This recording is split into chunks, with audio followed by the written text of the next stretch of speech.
Hey y'all, it's CherokeeStarfish. Welcome back to episode 11 of Betrayal in Antara. Whew. I'm checking out Imatsi because, of course, last time we helped Farmer Bernia out with his mysterious cave, his strange mystery hole, and so I wanted to come back here and see, if anybody else was around that we hadn't spoken to, because Scott had showed up in the inn.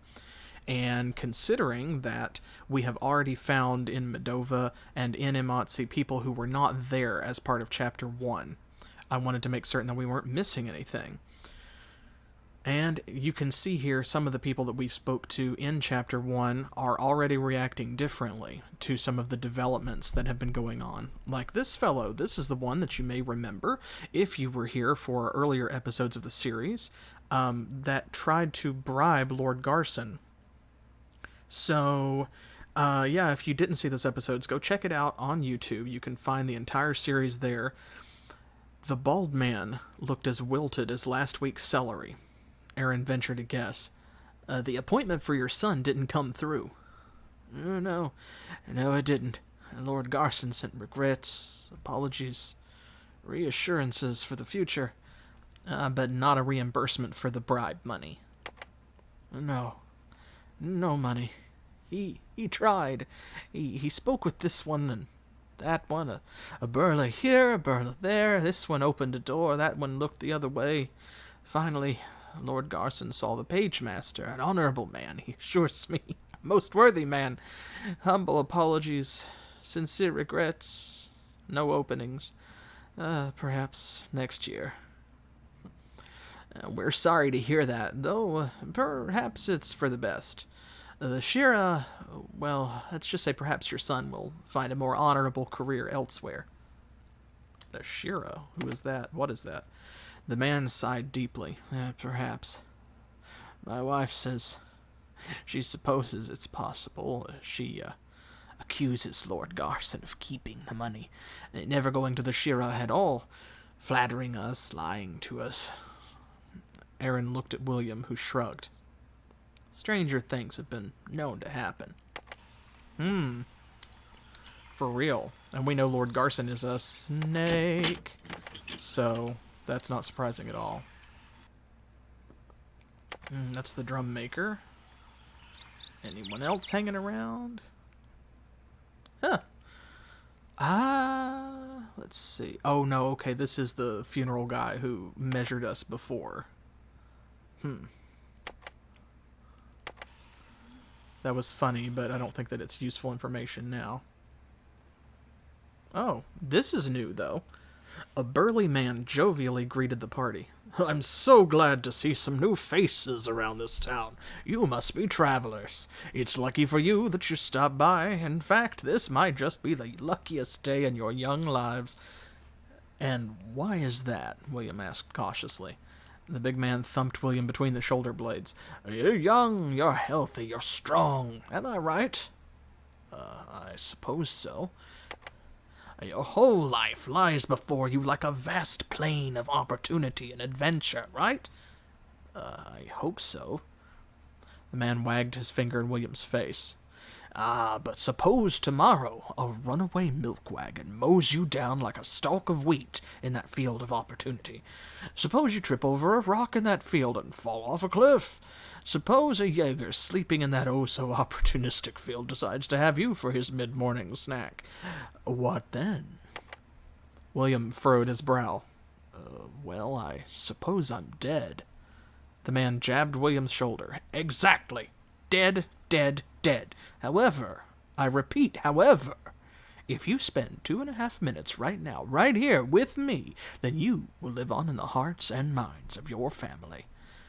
William thought he could see where the conversation was heading. How so? And how much will it cost me? The man brought forth a stack of papers. For someone with your youth and vigor, a mere 250 burlas for the most comprehensive adventurer's accidental death and dismemberment insurance this side of the waste. William skeptically asked, And What do I get for my money? The peace and security of knowing that your family will be amply reimbursed for your tragic loss. Of course, this policy doesn't cover death if followed by resurrection after the claim's been paid. Oh yes, don't think that one hasn't been tried before. Okay. I appreciate that. Yeah, like, this is a fantasy world, so, like, surely this is... everything's fine. Well, 250 burlas. We can afford that. Do y'all think that we should take out an insurance policy? Because after all, this guy's right. A monster could eat us. We could trip and fall. We could choke on an everything bagel. Anything could happen, really.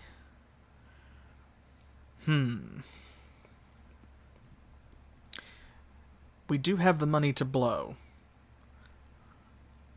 Well, would we, though? I'm hoping that he's just gonna sell a group policy, maybe? I don't know. He didn't specify, did he? But... Huh. I mean...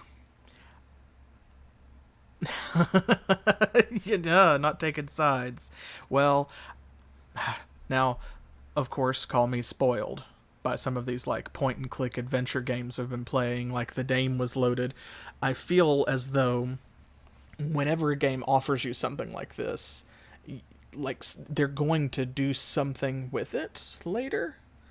So I feel as though since we do have the cash to spend, we would be foolish to pass it up. But at the same time, I also know that it's going to take up space in our inventory, and who knows how long it will be before it does anything, if and when some obscure side quest comes along that that requires an insurance policy for our party. So, what do you think? I am on the fence. I'm going to let y'all make the decision, though. Should we take out an insurance policy, or should we just save our money and see what happens?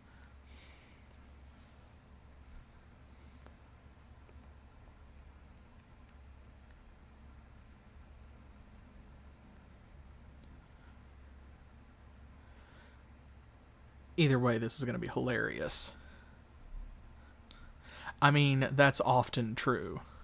Yeah, it's one of those things where, like, if you don't have it, that's when something terrible happens and you wish that you'd paid out. But of course, if you do have it, nothing will ever happen. Ooh, what if that was a game mechanic? What if buying the insurance policy kept some horrible thing from happening later in the game because you had paid the money? Like, it just never happens because you have the insurance, and so spending the money means that you just never need it. Okay, well, I'm going to snap this up then, and we're going to call it a great deal. The insurance broker had William sign the forms in quadruplicate. There, don't you feel more peaceful and secure? Not really. I just feel poorer. But I suppose it was the smart thing to do. I think. Of course it was, son. The burly man pounded William's back until he gasped for breath.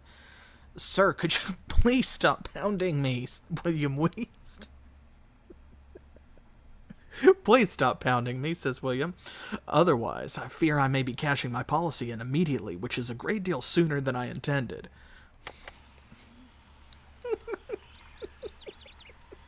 I'm not even gonna comment.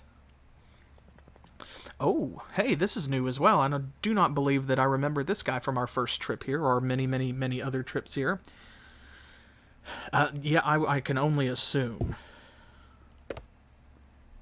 Let's see. Yes, we do. We actually have the papers. The excessive verbiage of the policy made William's head spin. It was too late now, but he wondered if he'd been had. We did get had once before when we bought that so-called magic amulet and it turned out just to be a brooch. But I don't know. We'll see what happens.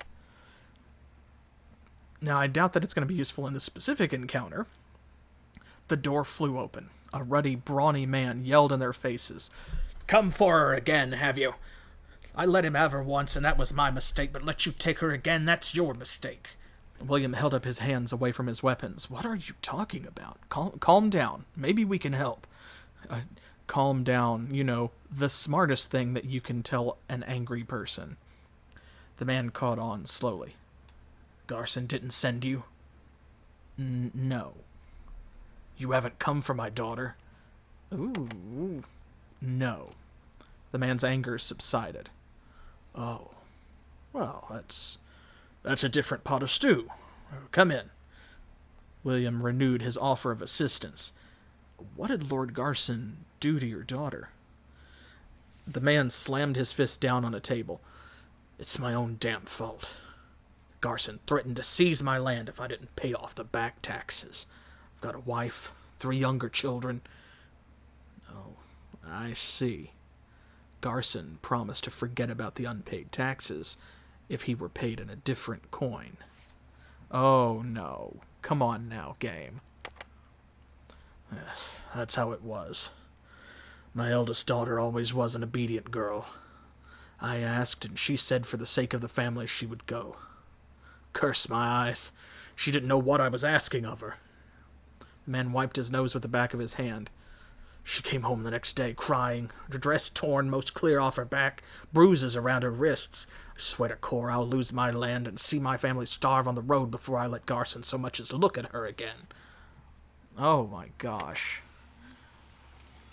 Well, that's... I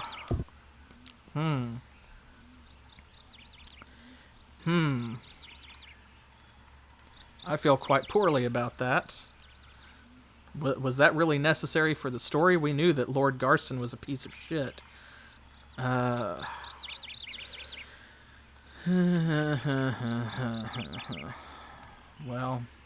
that's all the houses in Amatsi, I believe. I wonder, did we talk to Farmer Bernia after we went into those mines or that cave or cavern, whatever it was?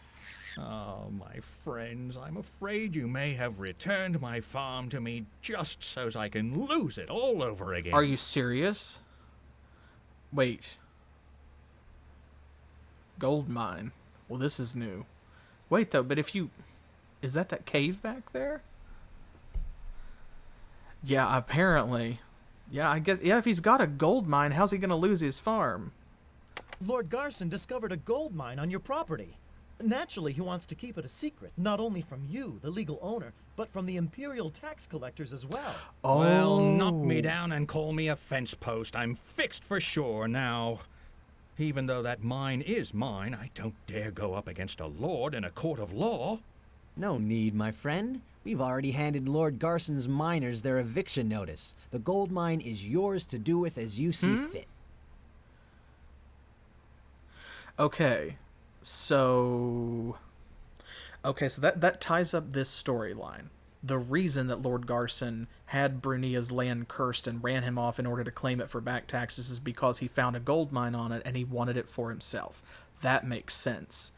Who did we run off, though? Was that...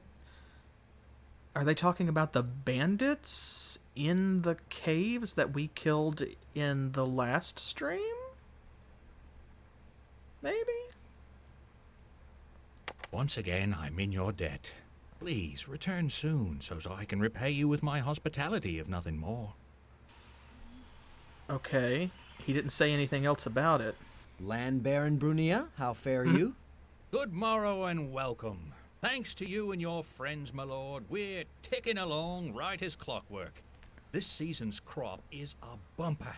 My men and the other folk from the village are working the mine, and that crop looks most promising as well. Okay, so he does say something about it. Okay, so I guess he owns a gold mine now. Once again, I'm in your debt. Huh. Okay. Well, I'm glad that we came over and talked to him then. I just realized he hadn't said anything about the mystery cave. So, yeah, I mean, I guess he owns a farm, but it does sound like there are levels, aren't there? Like there's a hierarchy. So he is a mine owner who also has a farm now, as opposed to, I don't think you can be a farmer who also owns a gold mine. Okay, well, yeah, well, that's it for here. I do believe, or at least that's everything I wanted to do. There. Blow a raspberry at Lord Garson, too. That's something I also wanted to do. Alright, well, we're going to head back now. I think that we've done pretty much everything that we can to avoid going to Ticoro. So that means that it's time. I'm looking forward to it for a number of reasons, not least of which because I just want to move the story along and see what's going on, but also some things have been said that make me quite interested in seeing where exactly things go, because you'll remember I went back and checked, and it did seem like this was the language that they were using. Y'all can fact check me, of course. Please do feel free to go back and watch the VODs on YouTube, and you can see whether or not you agree. But I believe that Antara has got a male emperor, and then they also mentioned that the imperial consort, who is coming to Ticoro, that we're supposed to meet, is also a guy? They were using male pronouns, so it's like, do we have a gay emperor? Because that would be pretty progressive for, like, 1997 in a video game like this. So I want to see if that theory is confirmed, or if I am just blowing smoke up my own behind by misinterpreting what they've said here in the game. We will find out soon enough, because there ahead of us, of course, are the walls of Medova. And let's check our food situation. 41. Okay, I think we're good. Oh, we should check our skill situation, too. I'm going to pop into the inn so that we can rest in comfort. And then, let's go ahead and see exactly what Aaron's magic looks like right now. Okay. Nobody else has changed anything. This is all still the same. Okay, so very exciting developments. If you missed the last stream, we spent the entire time chasing a specific brand of tea for High Mage Finch, whom, if I could punch in the nose, I probably would.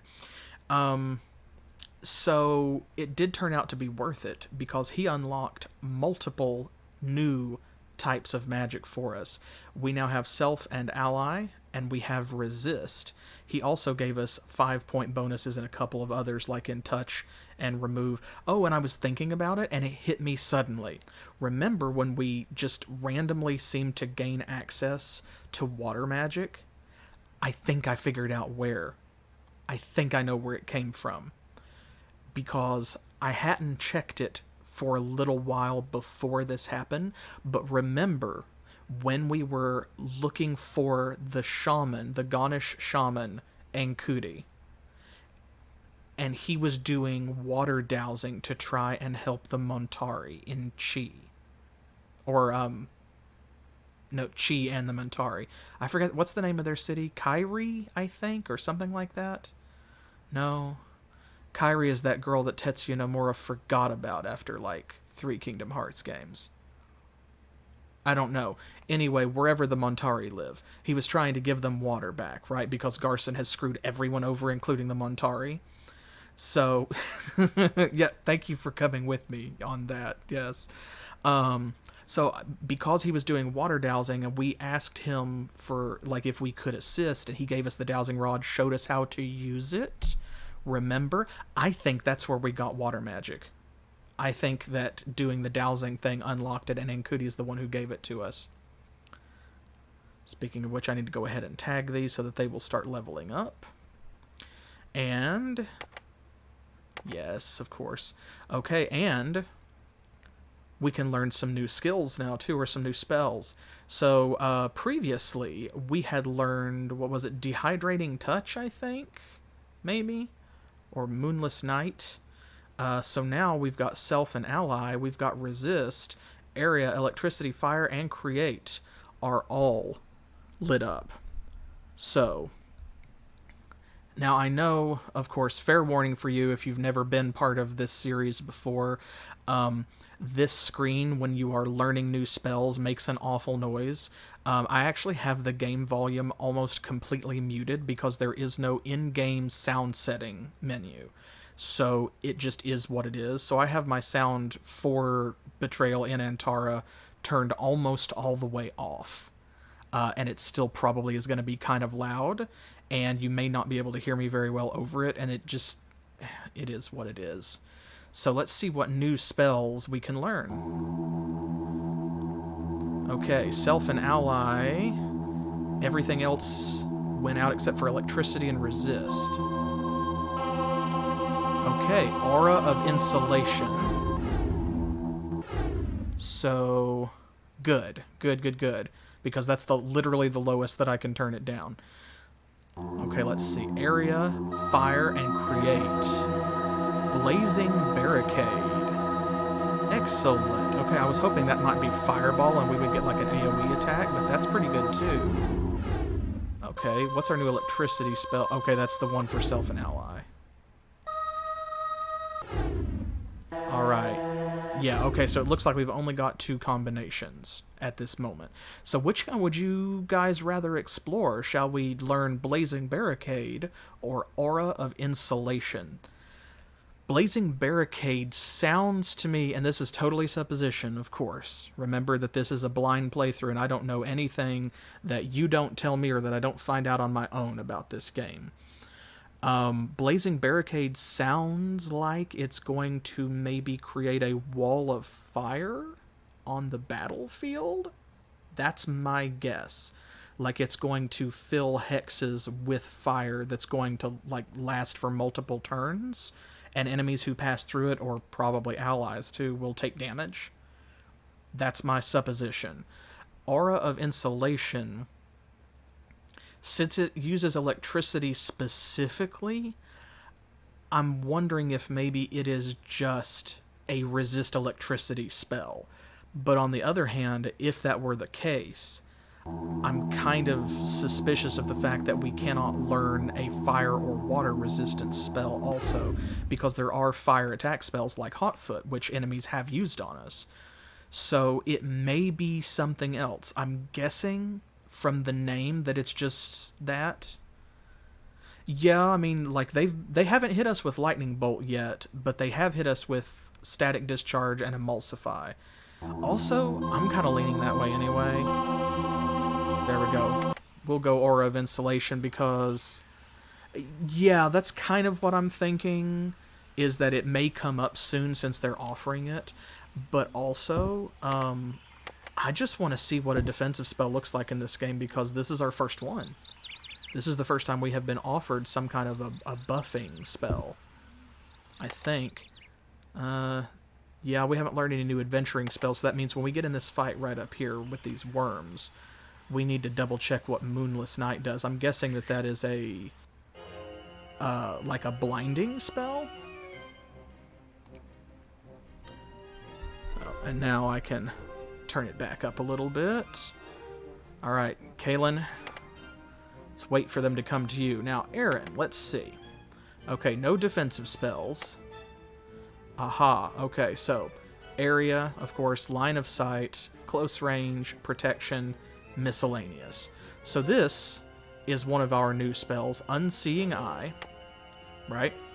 Blinds the target, reducing defense, melee, archery, and spell accuracy by 40% and range by half for 5 phases. Now, we've already used that to pretty good effect. Ah, there's the new one. And here's another one. Oh, we've got 2. Okay, so this is Moonless Night. This is an area of effect spell. Again, lasts 5 phases. Hex in line of sight. Creates a dome of darkness 3 spaces wide, increasing defense by 20% and reducing melee, archery, and spell accuracy by 40%, and movement through the dome is halved. Yeah, that's what it seems like, as it's a zone control spell. So you plop this down, and anyone inside the dome is going to be harder to hurt, but also they're going to have a really hard time aiming out. As long as they are in the effect of the spell, they're going to be combating capable, which is great. And then over here, this should be dehydrating touch, or just, okay, dehydrate. Ooh, removes water from target's body. 24 damage, adjacent enemy. Huh. Now this is interesting. Yeah, it does, right? It makes me think of, oh, if you've ever read her, there is an author, her name is Tanya Huff, Huff, and she writes a series of books that are called things like The Quartered Sea, The Fifth Quarter, it's always The Quartered something, that whole series, and it's about a fantasy world in which bards are the only people who can use magic, and it's because they sing to elemental spirits and ask them to do things. And there is one in which this bard named Benedict, he has effectively a magical disability where he can only sing one element, which is water, but he's super powerful with it, so he has no other abilities but just that. And spoiler, at one point, in order, like out of self-defense, he actually sings the water out of someone's body, which is wild. Pick those books up and check them out. They are not my favorite books, but they're pretty solid, decent writing, and also they are exceptionally gay. So please read them. Yeah, what I'm looking at here is, okay, so Static Discharge and Dehydrate both target adjacent enemies. Dehydrate costs 2 more stamina than Static Discharge, but deals 1 less point of damage? I'm not sure how that's advantageous. The only thing I can think of is that there are going to be some enemies that are resistant to electricity, and then Dehydrate would still work on them. Yeah, see, that's what I'm thinking, because we just got offered Aura of Insulation. If that protects you from electricity spells, maybe enemies are going to start using it, because we are in Chapter 2, and we've been relying on Static Discharge and Lightning Bolt a lot because they are early game attack spells and they're powerful. So maybe enemies are about to start screwing us out of Lightning Bolt by using Aura of Insulation, and then we'll have to use Dehydrate instead. Okay. Well, we have to be next to someone to use it, so...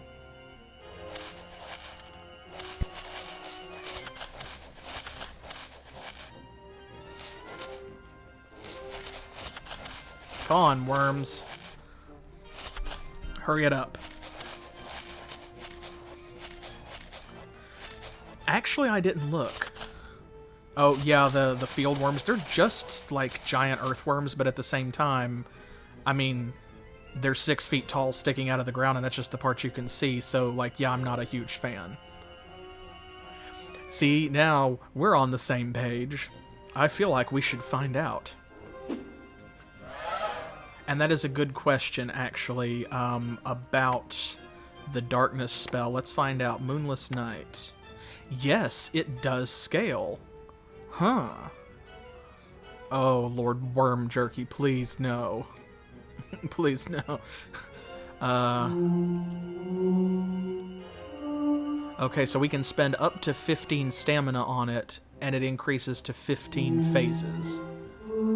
So it looks like it lasts basically 1 turn per stamina that you decide to spend on it. So you can increase the duration. That's not bad at all. So much like Static Discharge and Lightning Bolt, Dehydrate only has 1 level at which you can cast it. Let's find out exactly how much water is in a giant worm. Like you said, more worm, more water, right? More magic, less water. Oh, nasty. Okay, so it's like Static Discharge and Lightning Bolt, it just deals a flat 24 damage. So it's very predictable use of our stamina, which is... that's good. If nothing else, I like knowing what I'm getting for my money. Was that necessary, giant worm? Evil giant worm? Did you have to do that animation? Like, I hate that they just suck down into the ground and pop back up to attack. He's gonna do it too.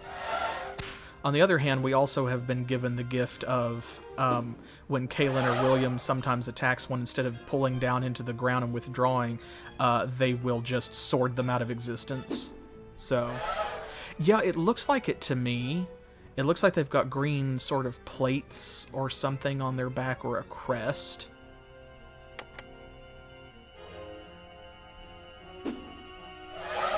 I'm still not always clear on like where I can rest and recover stamina. It looks like that's the limit, so if that's the case, he can't get over there and hit that one anyway because of the other corpses. Oh! Noom, said the worm. Oh my god. Alright. Well, that one's running for it. The worms usually don't flee. But you know what? We need to raise our spell accuracy anyway, so since Lightning Bolt won't work on the worms...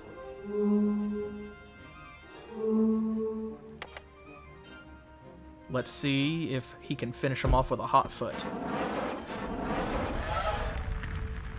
Nice. Well, he didn't kill it, but he put it closer to Kaylin.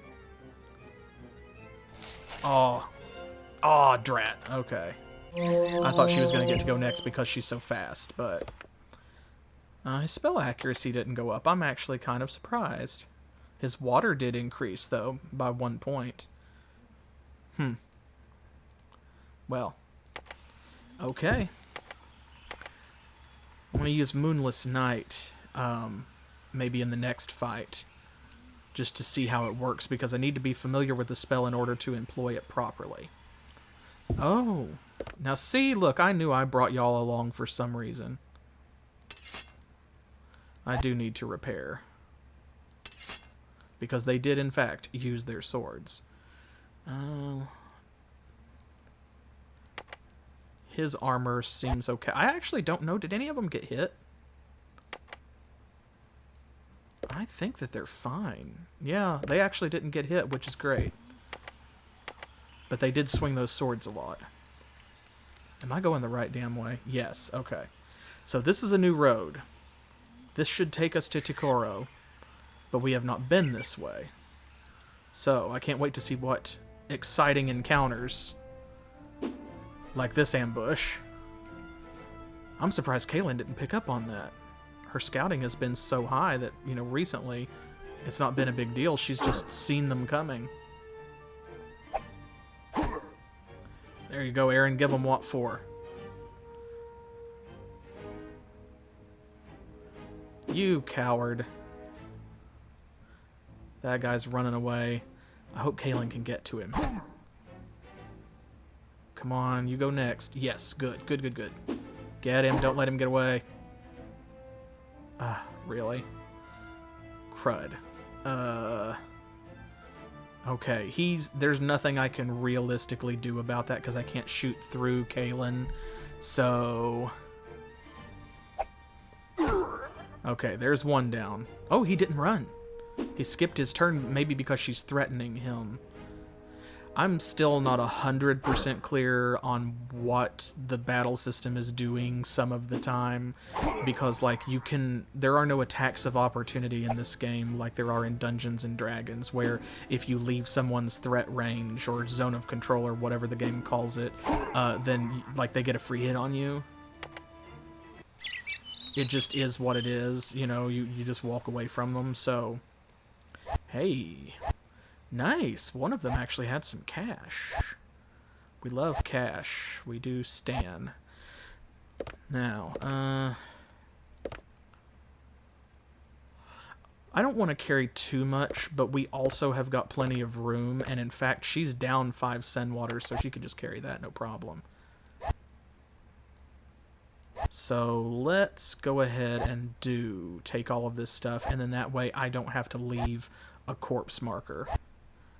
Because surely, Ticoro is going to have, like, a shop. The game has gotten better about that as we have expanded, you know. We have encountered more and more cities where, like in Medova or like in Panizzo, where you can sell anything. Or at least you can sell both armor and weapons, which is great. Okay, we have a tiny forest here in the middle of nowhere. So you know we've got to go and explore that.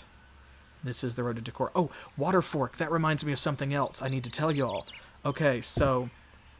do you remember part of last episode was all about, like trying to pay off Paolo's debts in order to get the damn tea? You remember that? Oh, good, a chest. Okay, so, and his courier, Leon, was talking about, like, getting mugged by nobles, and that's how he lost the payment that was supposed to go to Antoni, and that's why Antoni didn't get it. And I misinterpreted that as it went by and thought for a moment briefly that Antoni was part of the, like the noble family that jumped him, the Contusos, I think they're called. Nay, nay, nay. He's the totally third party to all of that. But you know what we do have? This scroll with a wax signet William recognized as belonging to the Contuso family of Waterfork. So that storyline's not over. We may be able to do something else with that and find out more because this belongs to them. So I'm really interested to see where that goes. Hello, Wide Potion. If you are just joining us, this is the best party member, by the way. Okay, so since this is a lever puzzle, it's not going to be trapped. Ooh, a riddle. Okay. Ungrateful wretches, unworthy of the empire they despise.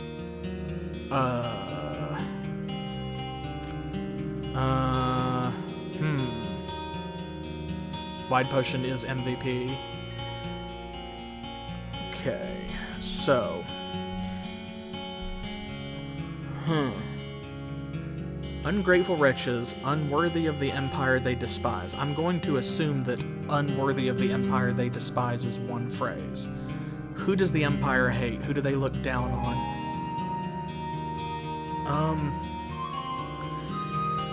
What other factions do we have? There's the Montari, but they're not considered part of the Empire. They are a totally separate race with their own civilization, and they have alliances and trade agreements. See, that was my first thought, but I don't think so. But, oh... Yeah, there's... The only N is right here with an NG. Huh. So I don't think we can spell Montari. But what is it? Who were they just fighting? Remember, and like people were being racist about it, and they accused them of carrying the feeblepox over the mountains, and then people were like, but actually no, that's not where it came from because none of them had the feeblepox until they got here and caught it from us. Leon, the courier I was just talking about, Paolo's courier, was one of them. The Merot? The Merot? Is that what they were called? M-E-H-R,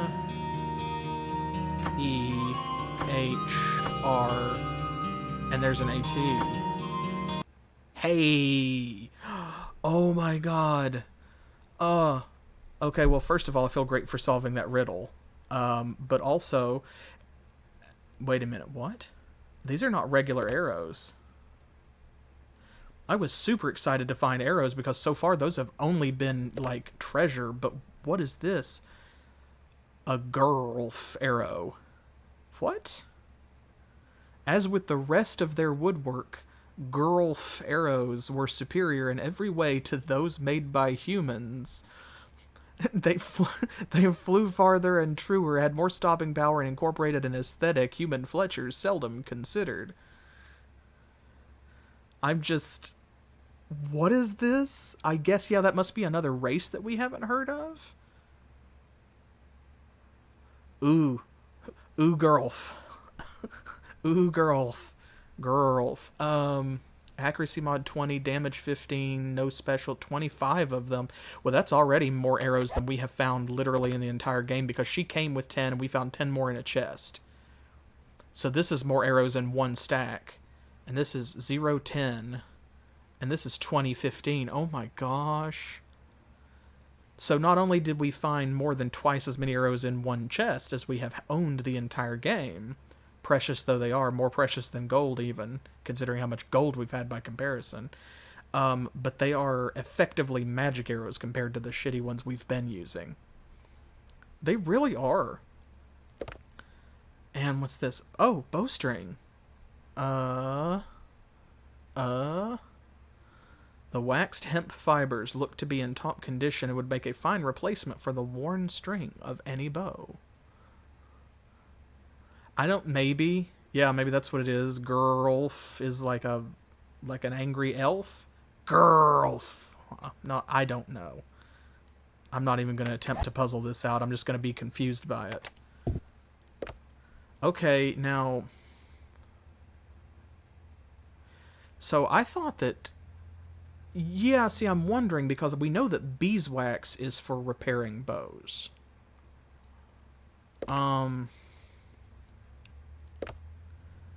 So is it like maybe after so many uses your bowstring snaps and what beeswax does is stave that off?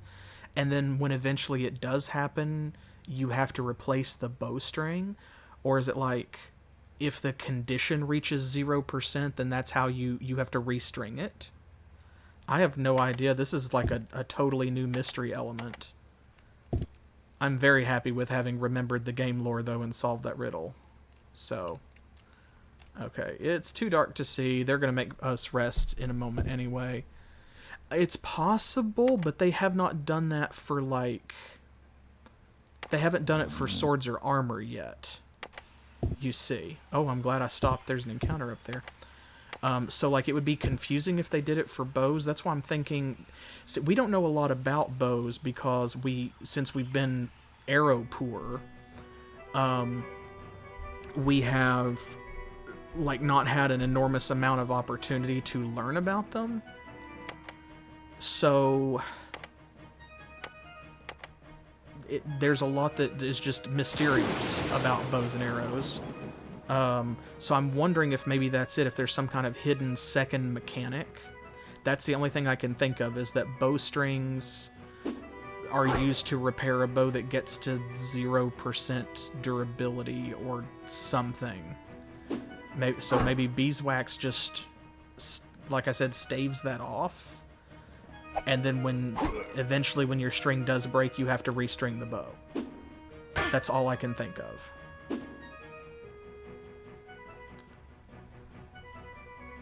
Alright. There we go. These guys are going down pretty quickly. Aaron, take... Oh, okay, well, help with this guy then. That still works. I do want his melee and defense to continue going up, because we saw with those... Oh, why did he skip a turn if he was just going to run? Screw you, coward. Okay, well, anyway. We saw that it really does matter when you have, like, a mage that's got 40 defense. So... I want to... Okay, well, we'll pick that up after we repair, because then we'll probably have space. But I do want to continue leveling that up. I'm going to leave the rope because we've not used rope yet, except for one time, I think? Did we use rope to save Mikkel way back in Aspreza? Michael, whatever his name was. Let me repair here. And we need to get another whetstone, because... Yep, that was that. Okay. Let me put down a marker in case we want to come back. I've decided I'm not going to bother, like, wasting the time to write funny notes or remind myself what's in there, because I'm either going to come back for them or I'm not. So, like, they just are what they are. It's a sack. Okay, more field worms.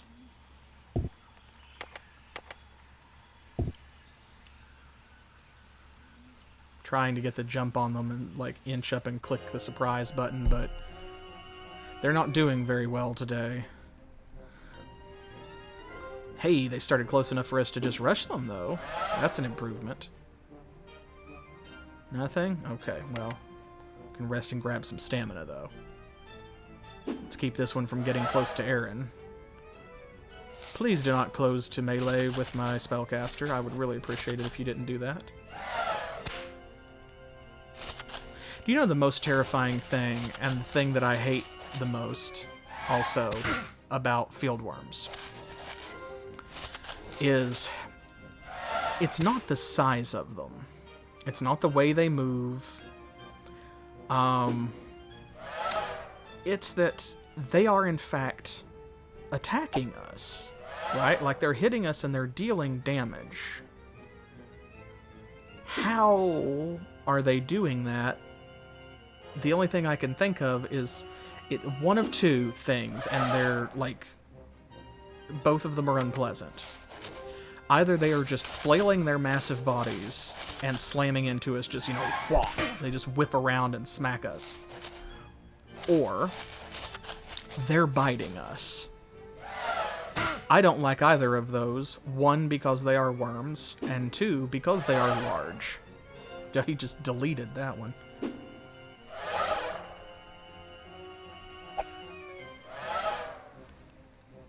Because I hate to contemplate something like a worm this size. What would its mouth parts look like?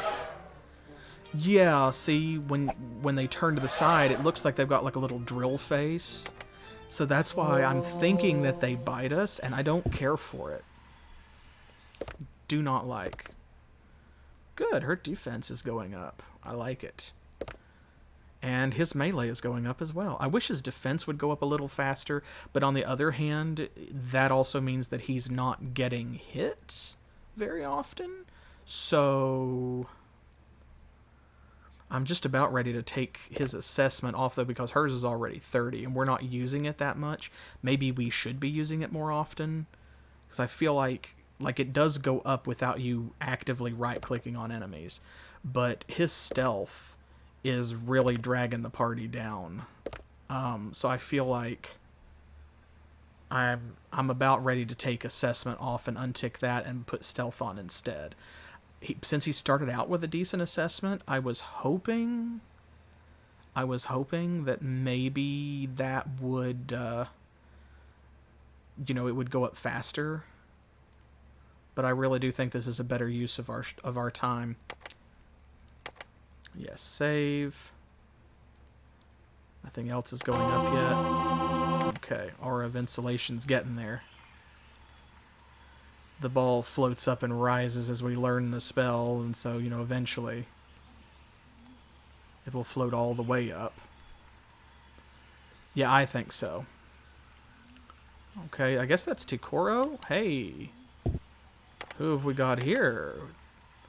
Is this a troll bridge or a toll bridge? Are these bandits? Enemy? No, these are NPCs. Oh, they look unfriendly. The bridge ahead was crawling with Imperial soldiers. A pair of them motioned the party to a halt. This bridge is closed. You'll have to turn back. William's face darkened. Closed. On whose authority? My father's governor of Pianda, and he won't look kindly on having our roads blocked. The Empire maintains the roads and bridges, my lord, not Pianda. We've received reports of possible sabotage by the Mayrot, and our orders are to make sure the bridge is secure. The Mayrot? Out here? William's tone was dismissive. You can't be serious. The soldier remained firm. I have my orders, sir. William threw his hands up and turned to his companions. Terrific. We'll have to head back south and cross the river somewhere else. There's another bridge west of where the road forks, north of Panizzo. Oh. Okay. Well, I wasn't... Huh. What is that? Oh, it's just a tree. Okay, I thought it was like almost like a tombstone or something. Well... At least he just out and out told us where we needed to go. I wasn't expecting this. I thought we would just go to Ticoro, but I guess it can't be that easy. That must be why they gave us the other passage. Okay, so if you have been following along, you may recall that we did find a pass through the mountains right around here that went over this way. And back in Chapter 1, when we went too far in, William stopped us and was like, no, we need to go see my dad before we go any further, because that's the main story plot of Chapter 1. And it was like, okay, then we'll go do that. So he must want us to go back there, because thankfully we already found it, so I know where it is. And it sounded like he was confirming that that specifically was the spot that he's talking about. Alright, well... I can't say that I'm too upset about that. Because, yeah. That's what it is. We've killed so many people. They're just like, on site. It is on site. When I find those adventurers, on site. There we go. We needed to use up some of that bread anyway. Okay, so... Like I said, I wasn't expecting that, but it does kind of make sense because we found that other area before. It's going to take time to run down there. But on the other hand, we did pick up a bunch of armor and weapons. And those are taking up inventory space, and I expected to sell those in Ticoro. But I guess what this means is that we can pop back into Medova, and we can just sell them there. No harm done. We couldn't do it in Panizzo because the mountain pass is north of Panizzo, so we would have to pass up our destination and come back. But we can do it here. There we go. Put us up for the night here. Okay, we're here. It's going to be all the way around.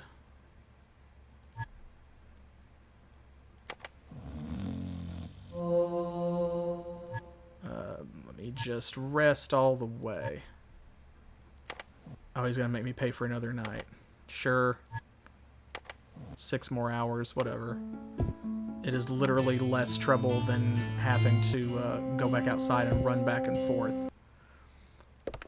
Okay. Who's got what? Okay, there we go. You have a leather jerkin. You have a sword. And I need to check and see if they will sell me a whetstone as well, because we need one of those too. We have plenty of armorer's hammers. Although, actually, it occurs to me I did not repair after that last battle. I should try. There we go. Hey. Okay. And that gets rid of a little bit more junk. And he does not sell whetstones. Okay, well... we need one. We really do.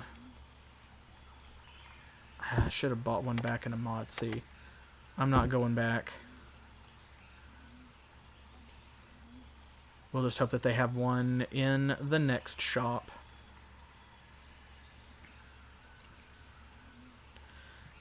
Now, I don't think that the pass itself is very far away. We didn't get to explore it much because William made us turn back. But yeah, I'm sure it'll be fine.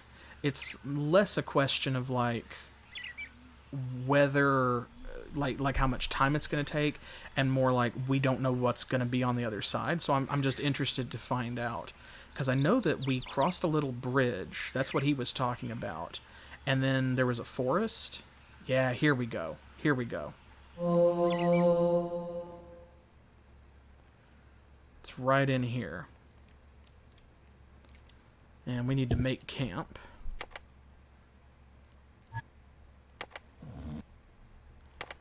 And then let's check and see how his spells are doing. Good. Some of those went up. Remove is going to max out fairly soon. And then, oh, good, good, good. Hey, we've learned a new spell. There we go. So now we can start on Blazing Barricade as well. And that means that we now know Aura of Insulation. Alright, so let's ease our way into the pass here. This is what I remember, although last time I don't think there were bandits. Yes, let's surprise the enemy. Damn it, Aaron. It's always Aaron. Ugh, I swear. Okay. That's alright. These are just bandits, and they don't have a mage. We're going to eat these guys alive.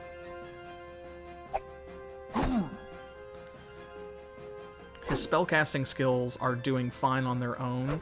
And like his electricity is maxed out, and so is his range and his damage. So that means that using things like lightning bolt and static discharge aren't really going to serve much purpose.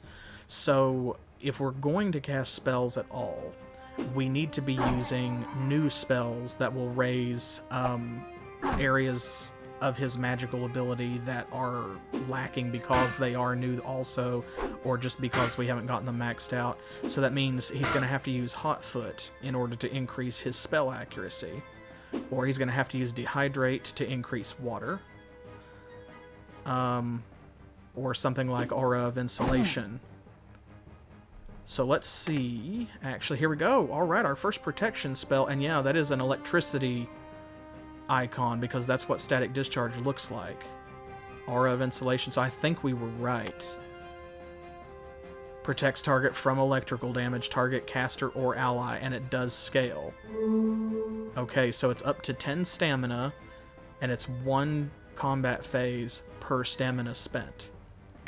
So yeah. But yeah, if we want to increase his magic, we're gonna have to start shielding people, or we're gonna have to use either Hot Foot or Dehydrate. So that means that I am actually going to focus for the moment on just hitting people with his stick, because I do want his melee and defense to max out if possible. Yeah, I think so. I think 1-to-1 is fairly reasonable for a defensive spell.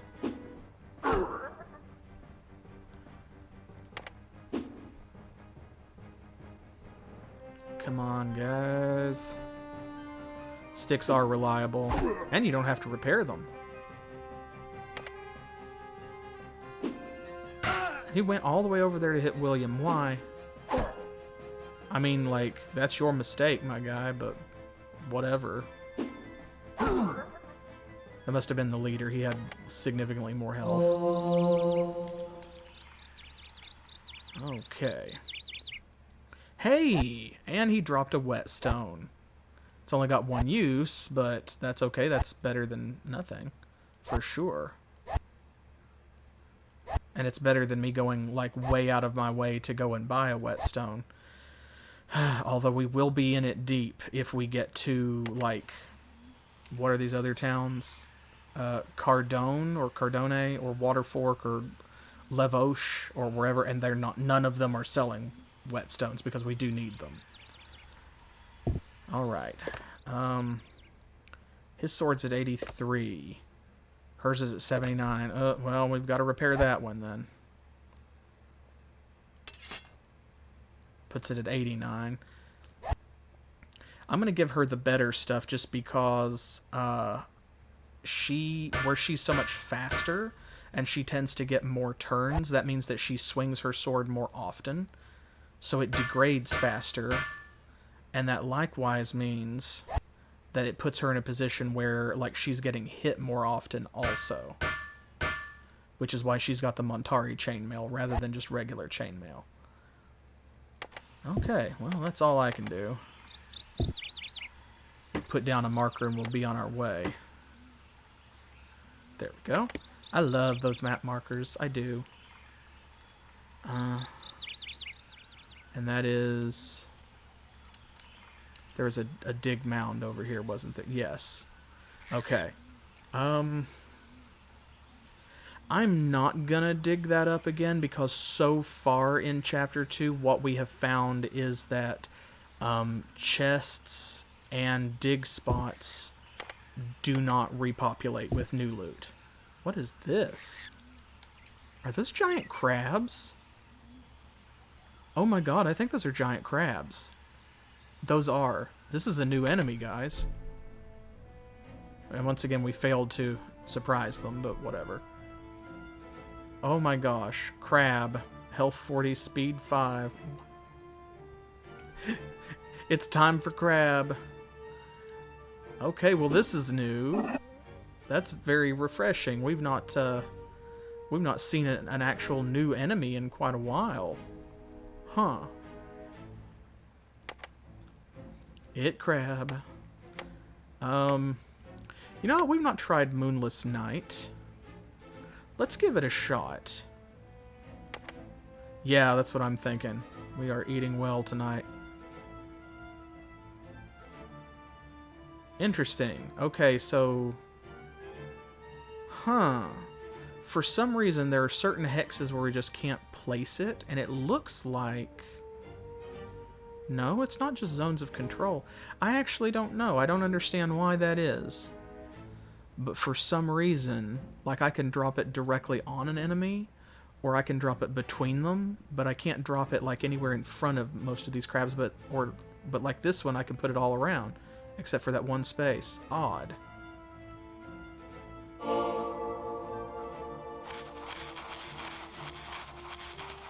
Huh. Okay, cool. And it does slow them down coming out of it, too, so...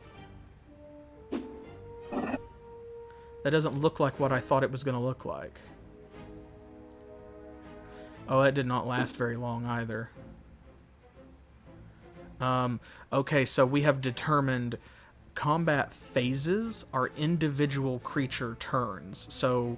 the difference between like a phase and a round is a round would be however many turns it takes to get back to Aaron again, regardless of whose turns those were. Whereas a phase was like, he went, and then Kaylin went, and then the 3 crabs went, and then it became William's turn, and that was 5 phases. Okay, let's try a Hotfoot. I don't want that crab to get away. Oh no, can he not... Oh, drat it. He can't hit it from here. Line of sight, I guess she's... or something. Well, okay, that's fine. Oh, it got away. Drat it. Our very first crab. Oh, that one didn't, though. That one did not get away. Aaron, that was the stupidest possible place you could have moved. Why are you like this?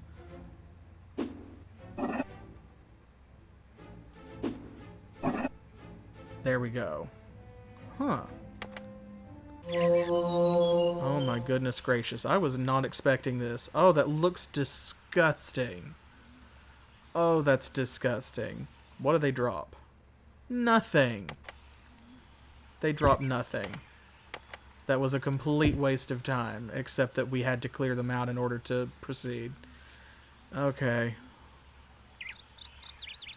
And that's what I was seeing back there up north when I was looking across trying to figure out what it was. The thing is, it was a broken off tree. Well, that was exciting for a minute. Anything else over here? Anything new and interesting? I'm watching because, see, these little sprites, when they first populate in the distance... oh, I should.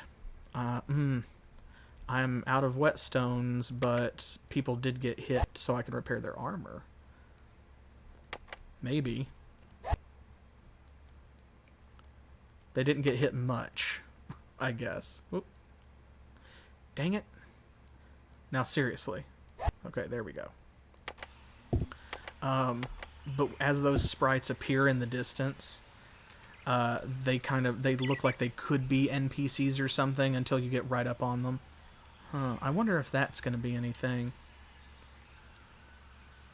Oh, huh. That doesn't look like that even exists on the map, so rip me. Okay, now I think I do actually see an encounter. Is that not... Oh, okay. It's not as many. There. Give us some daylight. Okay, there we go. So I was right. Glad I stopped. Saw some black Montari. Oh, couldn't surprise them. Oh no, they've got 2 mages. Okay, well, we know what to do. Stop them right away. Okay, we're gonna have to come in hard. Aaron, you're gonna have to defend yourself, my guy. Yep, you gotta close the gap, because the mages... It does not matter what level they are. Magic is devastating in this game, where people just don't have a lot of hit points, and things like Hotfoot and Lightning Bolt ignore armor.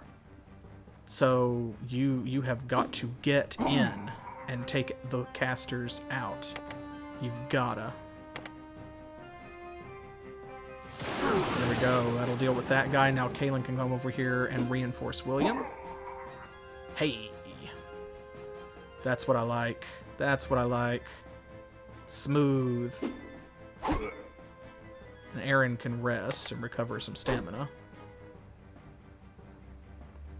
If it weren't for the fact that enemies will run away from you, I would almost cheese the fight. You know, like have them defend or something so that he could rest and recover more stamina. But, you know, if you do that, then they're going to run off the edge of the grid and you'll lose the treasure. Okay, huh. Little bit of cash. Some rations. And herbal powder. We have 2 stacks and we're not really using it. I'm going to leave that. I'm going to mark this, though, because they had leather armor as well. Maybe we can come back. But I'm very reluctant to pick up anything like that that's going to take a lot of inventory space because we don't know how far we are traveling or how long it's going to be before we reach a town where they will buy stuff. Oh, there's a town right there. Ah, and that comes out there, too. Huh, is that Waterfork, I wonder? Ooh. This is an interesting section of map, y'all. Look at this. We've got a maze here. Lord, this looks like a Grasslands map in Heroes of Might and Magic 2. I'm going to have to comb through all of this in order to find treasure chests and dig spots. Oh, see? Did I already miss one? Is that... I saw the crabs. Oh, aha. Hey. Good eye. I walked right past that. I'm glad that you're here. Let me mark it first. Oh, well, no. I need to dig first because I'm going to have to mark it as either empty or not empty. Hey, I like that. Cash. Floor cash, rations, and yellow eye. Okay. Sure. Good. But now I can mark it as empty, which is good. So, I refuse to contemplate. I'm not going to answer a hypothetical because I have to eat them. You see. And if we think about how long they've been there and actually engage the reality of it, then I think that the actual character's suspension of disbelief may prevent them from, like, eating the rations. Okay, now I see a building up there, so let us engage Crab. And then we're going to go for that building because I don't know if that is the town of Waterfork or if it's something else. It might just be an inn in the woods. And if that's the case... Oh, I don't want to abort his turn. Why is... Huh. Okay, so it's doing that for him too. Like, he can't even move into this. Is that maybe a special property of the crabs? I wonder. Like, they have a larger zone of control that you cannot move into and out of easily. I don't know why that would affect the spell, but that does track considering that this crab was aimed that way and he was able to go behind it. See, and this one is facing towards Aaron, so Kaelin can move in and hit it. But William could not move in and hit those other ones. Interesting. Huh. Okay, well, I'm going to use Dehydrate here rather than Static Discharge just to improve his water magic.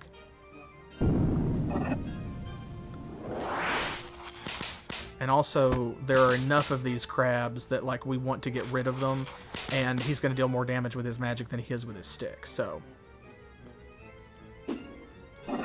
Alright, focus, y'all. Come on. There's one down. I'm going to hit this one and see if we can take it out, too. Ah, well, that was a gamble that didn't pay off. No harm done. He didn't get hit for his troubles, so... Man, these armor upgrades have really been fantastic. I am nothing like upset. The chainmail and stuff has really been doing its job. I wish that the shields they're using kicked in a little more often, But again, like, I'm not mad that they don't. I'm glad that they have them whenever they do activate. So when I look forward to seeing the shield pop up and blocking damage. So that's good. Okay, once again, they didn't drop anything, but we did get a skill increase. Somebody did. Okay, cool. His stealth went way up. Look at that. Holy hell. I think that might be the single biggest jump in his skill that we've gotten. 11 points? Jeez, oh, Pete. He got beaten on, so his defense went up a little bit. And, yep, his water did go up. And her assessment improved. Okay, well, cool. Oh. There we go. Yeah, for real. Like, I get that crabs are, like, kind of stealthy creatures, too. But I don't feel like they are the most perceptive of creatures, if that makes any sense. Like, I'm concerned that the crabs were able to spot us. That doesn't work. Why doesn't it work?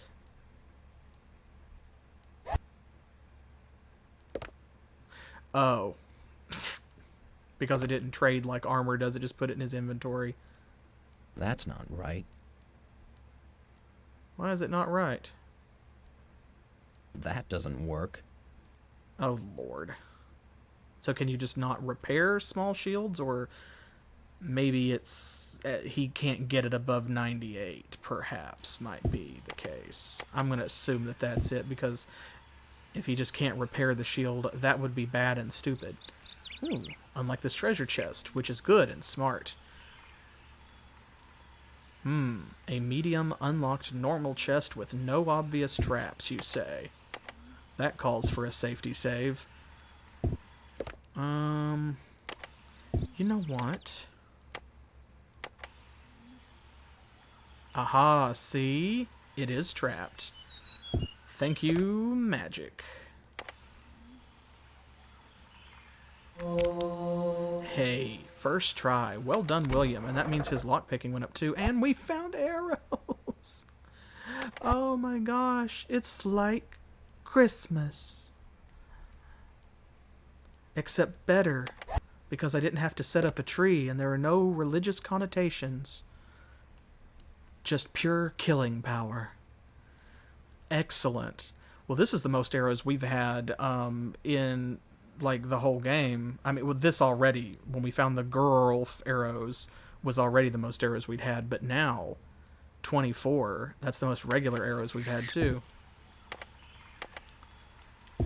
Yes, it is a non-denominational... I thought I saw something up ahead. Holiday we could be miracle. walking right into an ambush. Well, thank you. I'm glad that hey, his lockpicking went up to 40, so I can untick this now. And everything else will go up faster. I love it. Cool. I am not going to put his, like, scouting or assessment on. I'm going to wait until his stealth, at the very least, hits 40 before I move any of the designations, I think.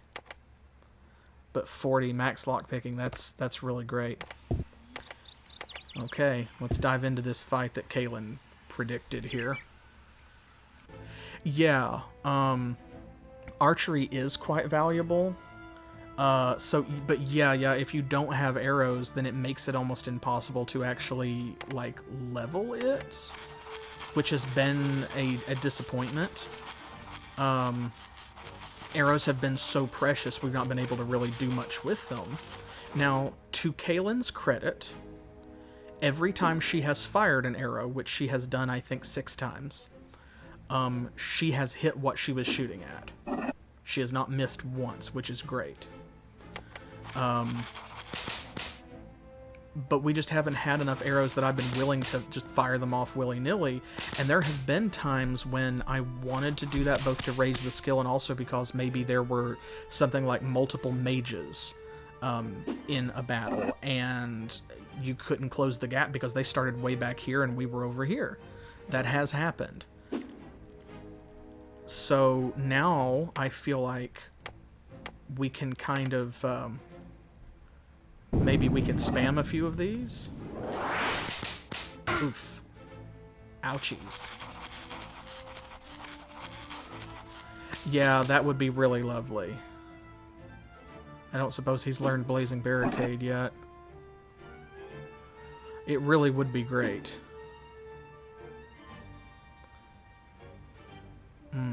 He can't cast a spell right now anyway. Ooh, we need to get him out of there. Oh, that crab just left. That crab wanted no part. Okay, I am going to divest myself of crab. Retreat from crab.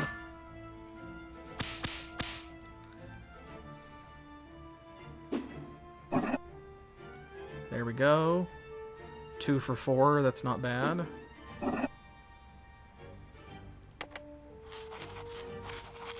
I'm so glad that we have the rest command. That is very necessary for spellcasters especially. After a certain point, I just don't think you can function without it.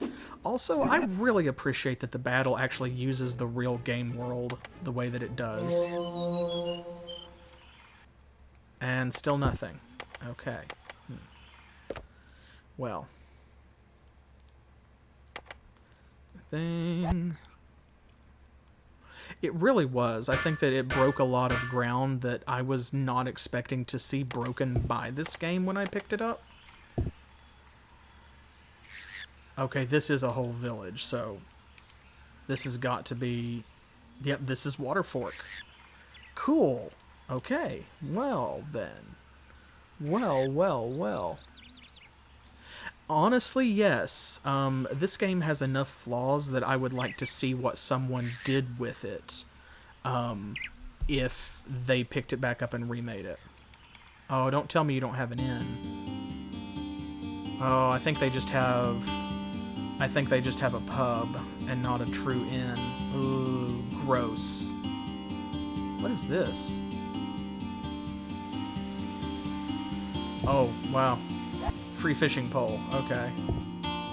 I've never been in battle. Oh boy. Another one of these. I've never saved a prince's life, none owes a debt to me. I haven't sacked a city or sent a town to flame.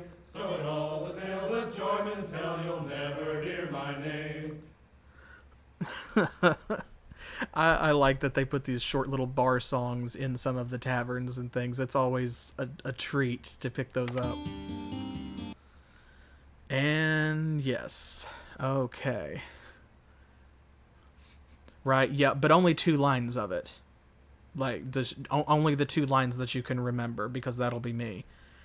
Okay, so we can buy fish and beer. Maybe one of these other buildings is an inn. Let's find out. Ooh. The man was talking as he opened the door. "Thank the gods you've come," he trailed off when he saw who it was. "Oh, you're not from Sinadrin's circle?" William saw worry lines on the man's brow and dark circles beneath his eyes. "What's the trouble?" The man reached out and clutched William's arm, pulling him into the house. He led him to a bed in which lay a boy just a few years younger than William. The boy was sleeping or unconscious, tossing his head from side to side. His face was flushed, his lips dark with a bluish tinge. Well, that doesn't sound good. "He was swimming in the river 2 days ago. Got stung by a spine ray on his foot. Made it to shore, but just barely. Passed out on the beach. His friends carried him home. We've sent word to the circle." Oh, but nobody's come yet. Well, that makes sense because they're overhealing the Feeblepox and Aspreza. Let's see if we can help them. We've got herbal powder. We've got Sen waters, so if they want help from the Circle of Sinadrin, maybe that's what they need, or... Oh, wait. It said he was stung by a spine ray. which I'm guessing is kind of like a stingray, maybe? Does that mean he's poisoned?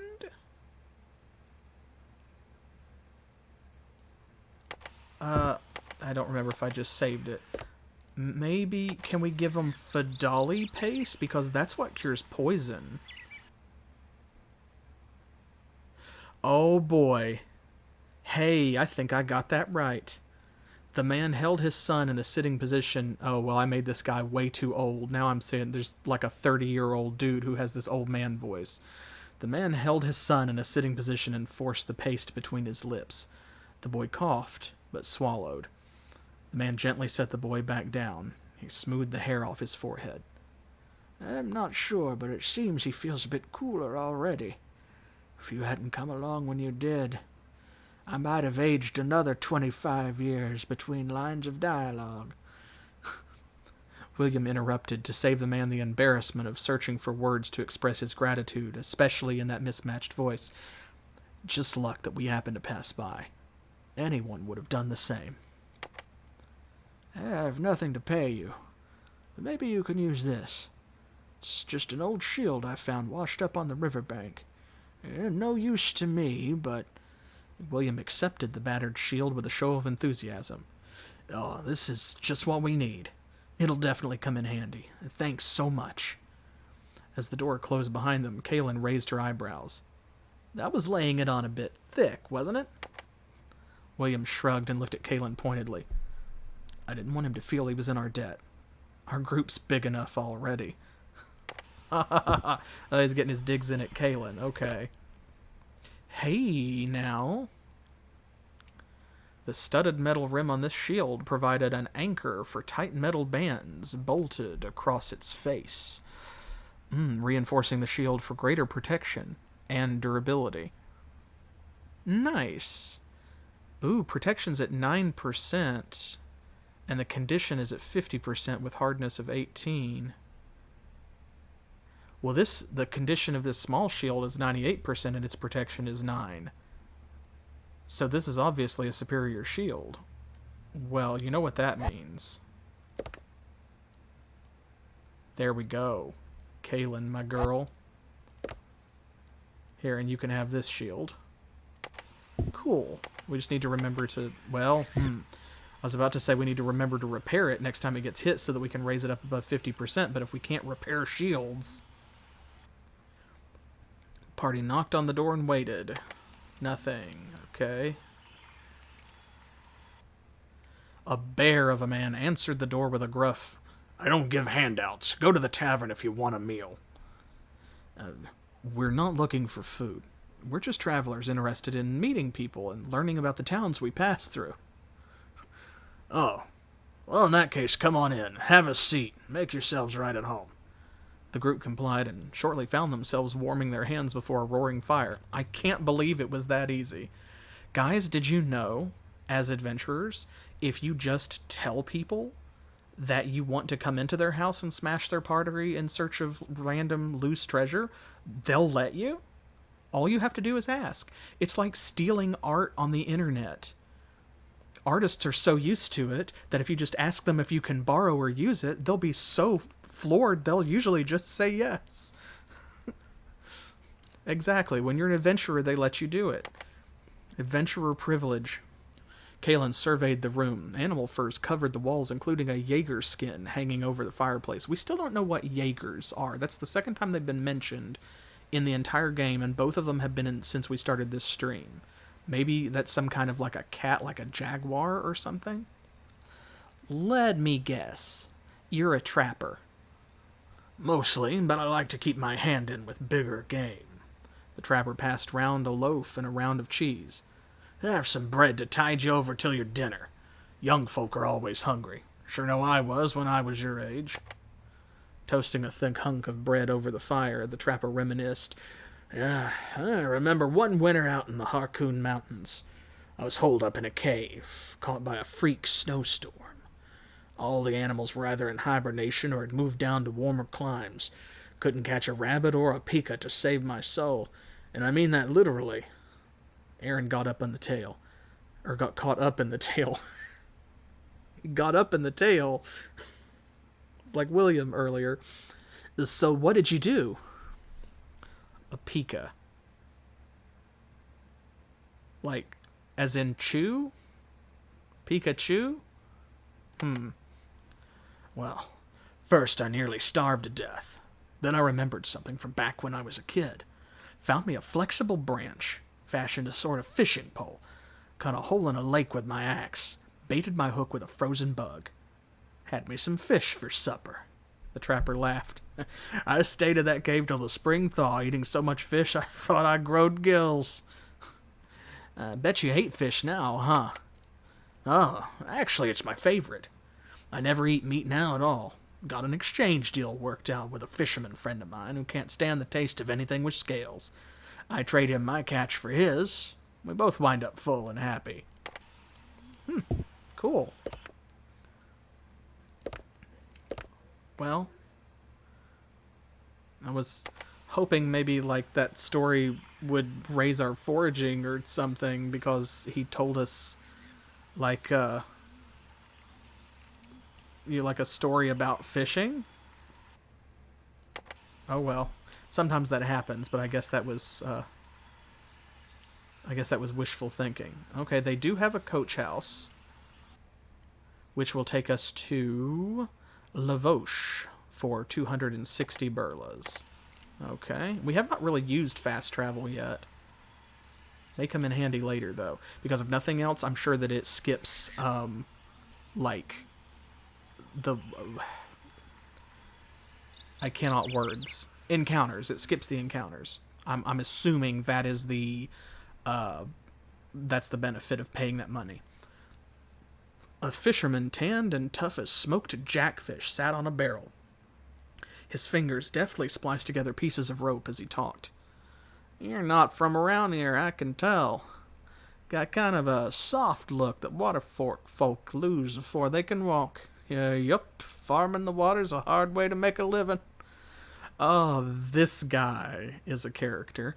The fisherman took a plug of something black and hard from his pants pocket. Took a bite and offered it to William. What is it? Tobacco? The fisherman laughed. Now I know you're not from around here. This here's freshwater tarfy. Dried fish, sugar, and tar pounded into a paste and left out in the sun for a month. Try some? Yeah, you know, tarfy. It's like taffy, but made with actual tar. William swallowed hard. No. Not right now, but thanks just the same. Don't know what you're missing. The fisherman neatly spat a black gob into a conveniently placed bucket, presumably with an appropriate cartoonish sound effect. Not doing much fishing these days? Aaron observed shrewdly. Nobody is. Mazla's been scaring all the fish away. Usually not a problem this far inland, but water's lower than usual due to the drought. Perhaps the lizards came farther upriver looking for food. Okay, well that sounds like a side quest. We need to kill some Mazaliths so that he can get back to fishing. Where will they be? They could be anywhere. Keep an eye out for those horrible green poison spitting lizards. Nothing. Oh, hey. Hey now. And dig spot. With rope and lockpicks. Okay. Well, we don't need either of those things, so I'm going to mark this. And we can always come back. There we go. And you can hear the crickets starting up, so I am absolutely certain that means that the shop just closed. So by the time that we saw it, yeah, that's what I thought. What's this place, though? Hey. The woman turned to William. Please forgive my hot-tempered sons. I am Marnia Contuso. Oh, hey. Please, tell me if there's something you wish to talk to me about. Hey, now. There is actually something we want to talk to you about. Please forgive my hot-tempered sons. So we just knock on her door and she immediately assumes that the problem is her offspring. That's a very mom thing to do. Is this scroll of any interest to you? William asked, handing Marnia the scroll. She gave it a glance. Uh-huh. Where's this going to lead? Why, this is a record of all the births and deaths in the Conduso family for the past 5 generations. I recognize several of the names as being Varazzas by birth, before the falling out marriages were common between the two families. Suddenly Marnia's brow wrinkled, and she began to read in earnest. I don't believe it. Here is a baby born 6 months after the feud began. A Varazza man is listed as the father, and the mother is the girl who was responsible for the deaths of the 2 Varazza babies? What does this mean? Kaelin thought for a moment and then said, Paolo told us that the babies were left alone in the house because the Contuso girl ran off to dance with her suitor. Is it possible that this suitor was a Varazza? And not just any Varazza, but the grandfather of Paolo himself. Then the responsibility for the deaths must be shared equally between the 2 houses. So all these years of blood feud have been for nothing. I really need to go have a talk with my boar-headed husband. Marnia took a ring off her finger and handed it to William. Here, please take this emerald in return for your help in putting an end to this stupid little war between 2 who are actually cousins. With apologies for her abruptness, Marnia went back into the house to confront her husband. Well. Huh. Okay, nothing else to do here right now. An emerald. The brilliant gem was the deepest green he had ever seen. William suddenly realized that he held more wealth in his hand than most peasants saw in their lifetimes. Yeah, even at 40% quality. Phew. Well, okay, we're gonna have to camp in the middle of town with potential enemy. Oh,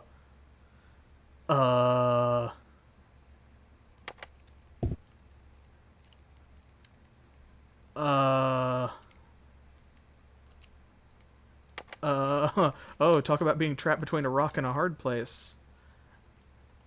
Your party's exhausted and should rest, but you can't because there are enemies everywhere. Yeah, exactly. I'm in danger. Oh my goodness. There, we have a bunch of bread. We can just eat that. Okay, we need to go to the shop. Have they opened yet? No, okay. Needs another hour or so. Where are the... Oh, wait. I think those are Mazaliths. They look different out here in the daylight. I don't know if we've ever seen them outside of a cave before. No, maybe once or twice, but they just look very different when they're not underground. Well, we almost stepped on those. Yep, that's what those are. Those are Mazaliths. Yep, the spitty green potatoes. Hey, Kaelin's assessment is getting much better. Defense 30, health 30, stamina 35. So they have 65 hit points. Okay, well, there's 3 of them and there's 3 of us. They don't have that many hit points, and it seems like it's kind of like with spellcasting. If they are in your zone of control, they won't use their spit attack. So we can avoid getting poisoned, maybe, by closing the gap. Yeah. That's what I'm hoping.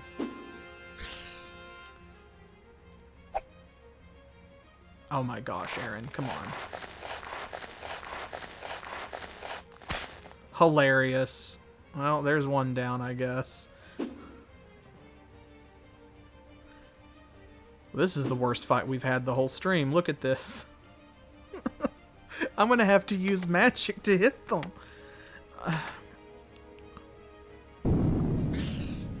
It's okay. He needs to raise his water skill anyway. There goes another one. Can you catch it, William? Come on, my guy. If it's running away, it's only got one hit left. There you go. See? I believed in you. I knew you could do it. Come on, Aaron. Oh my god. How is it still alive? You know what? We have a bunch of arrows. Now see, this is something I bragged on her, so I know now when I shoot, because it's on the edge of the battlefield, like she's gonna miss. But you can see down here too, even with her accuracy, like her skill all the way up, her accuracy is only 49% minus enemy defense. That's not much. This, which gives a plus 20 bonus, just sets it to 69%. That's still better than 49% though, so I'm gonna blow one of our new arrows. Let's do it. Hey, she got it. She did not kill it, but she hit it, so it still wasn't a waste of an arrow. Alright.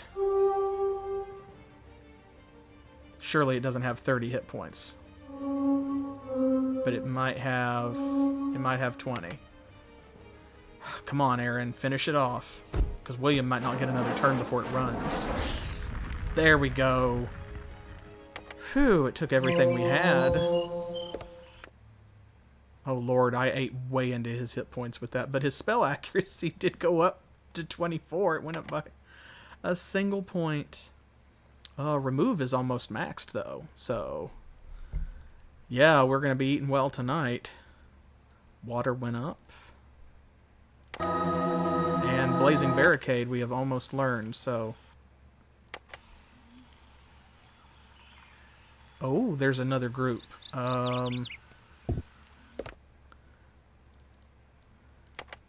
Let us rest. Oh, wait a minute. We do need to rest, but before we do, the shop should be open. Hey, this is a nice little place. The Herbalist. Any free stuff lying around, maybe? No? Okay. Okay, yeah, that's what I figured. She does sell Fidali leaves, though, which is great. Nudberries. We've not seen a lot of places where you could buy those. And then Sendwater, Herbal Power, and Razor Cup Nectar. Maybe you two need an accuracy potion. So she's not going to buy a lot, but she will probably buy this yellow eye. Oh, hey. He got a skill up. You know what that means. Yes, sir. His haggling went up by 3 points. You'll love to see it. Do we have anything else? We have wine. I think that's it. That's all we have that we can sell her that we would want to, because we need to keep our other healing items. But she sells Fidali leaves.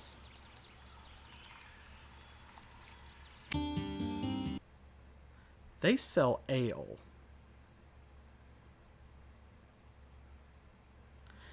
I wonder if that means that we can do the Fidali paste exploit again. 26 for 12.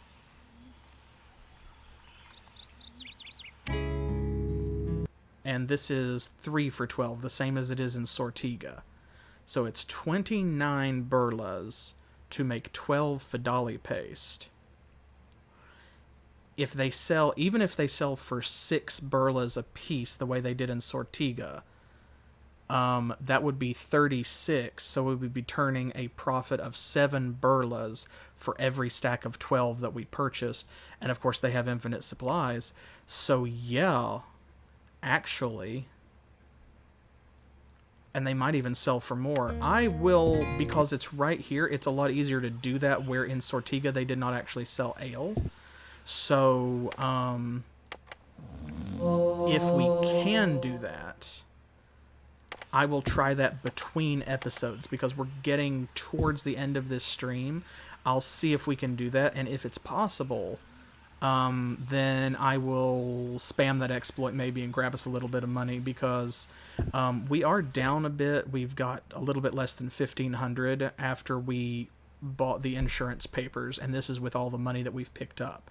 So you never know when we're going to need it. But of course, things like armor and weapons are expensive, and if we're going to start being able to buy more Montari chainmail, or if we find something that's better than a longsword, or because we found this new type of shield, if we come across an armor shop that has another one, we're going to need to buy one and upgrade, and we don't know how much that could take, but I do know that chainmail was 650, and that was like with him haggling them down. So alright, let's see if we can sneak up on them. Damn it, Aaron. Okay, well.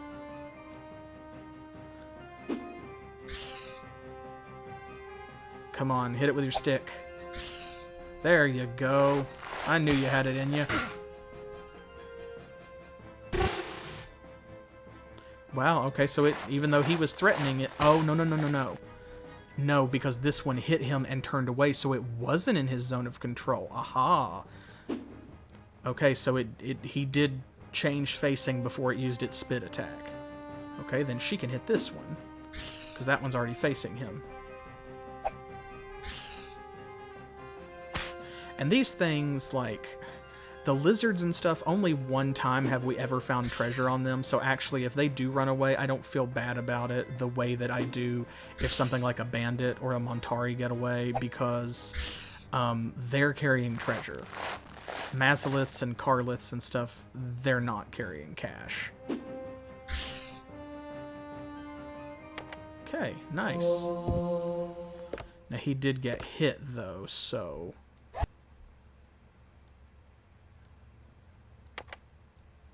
Okay, well, not bad enough to damage his armor, I guess. No harm done. Excellent. Do we see any more Mazaliths? Do we see any more horrible green potato monsters? I'm looking. I don't want to go too far from town. Ooh. On the other hand... Hey, check this out. Ooh, a Chalin Cutlass at 100% too. Nice. I prefer our long swords, but... Now what's this? Nudberry roots. Huh, the soft, thin end roots of the Nudberry bush were hard to come by. The roots grew deep into the soil and were tenaciously difficult to remove. I don't think we've seen that. Actually. Nudberries, yes. And what was it that... What's her name? Corellin, the healer? The old witch? They called her the Black Thumb. She told us about nutberries and said they could be used as like a sleeping aid and a painkiller.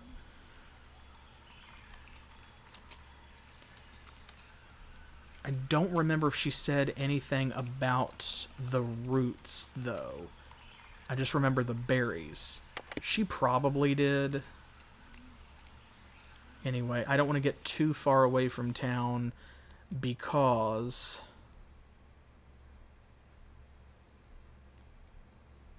we've still got places to explore around here. You know, we've got that whole tree maze down there. But... Whoop. There we go. Oh, there are some more Mazaliths. Hey, now. Okay, that was the... I don't know if we clicked on the fisherman's door and it wouldn't let us interact with it because it was nighttime, or if it's because I don't know if these Mazaliths were over there when we came by, because they were right by the pub, and I did not see them as we came up. So I'm guessing that they spawned when he mentioned them? Okay, I'm going to use magic this time because there's 4 of them. So let me close with them, and then we'll just use like a static discharge or something. And of course, one shot and he's poisoned. Screw you. At least we can make Fidali paste here in town, right? Hey! Missed the shot. That's not as bad. Alright, we gotta end this quickly because he can't stay poisoned.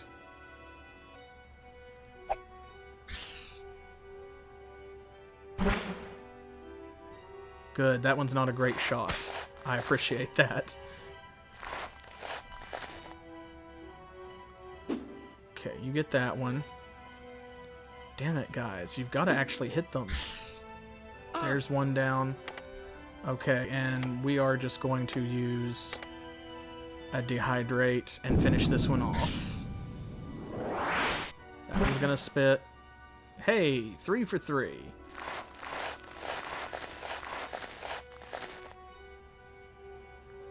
Get him, William.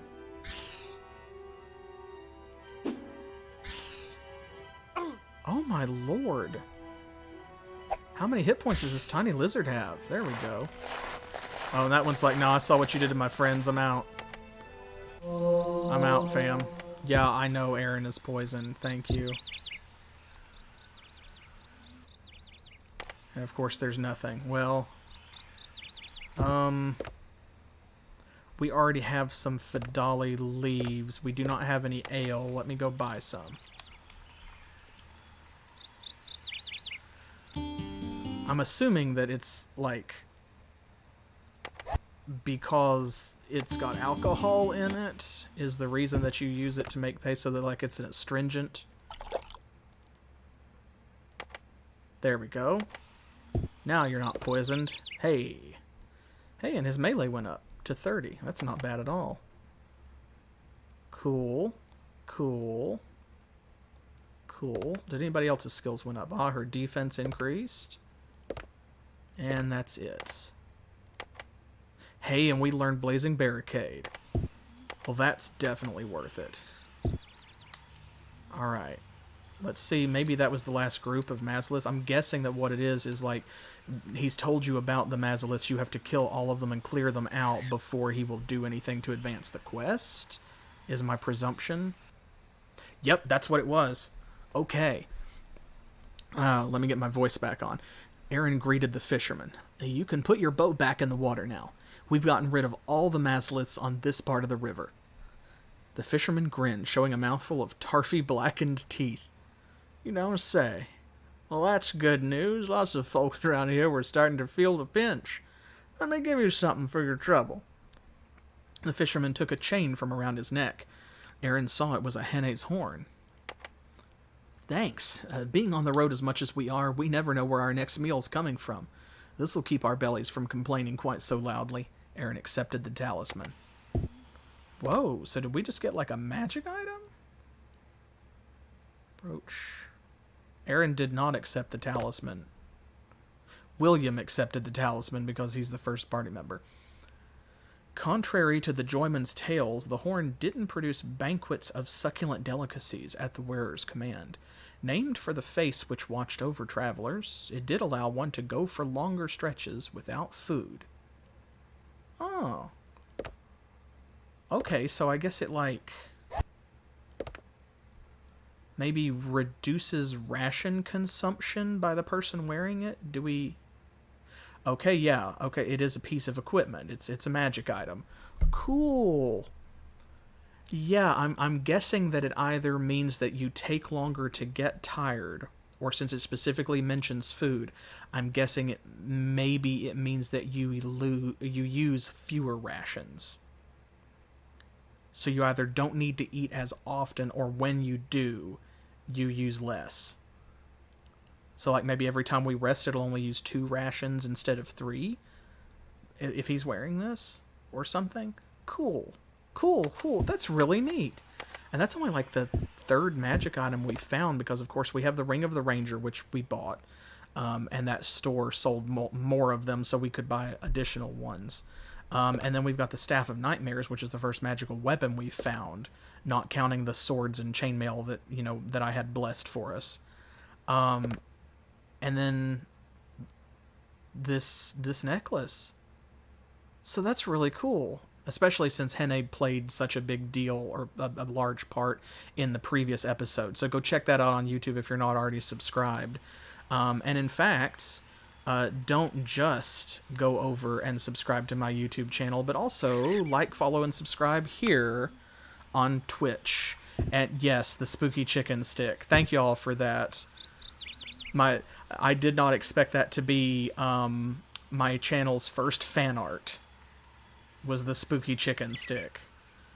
So thank you. That'll have to go in the file somewhere. I don't know where or under what circumstances, but anyway.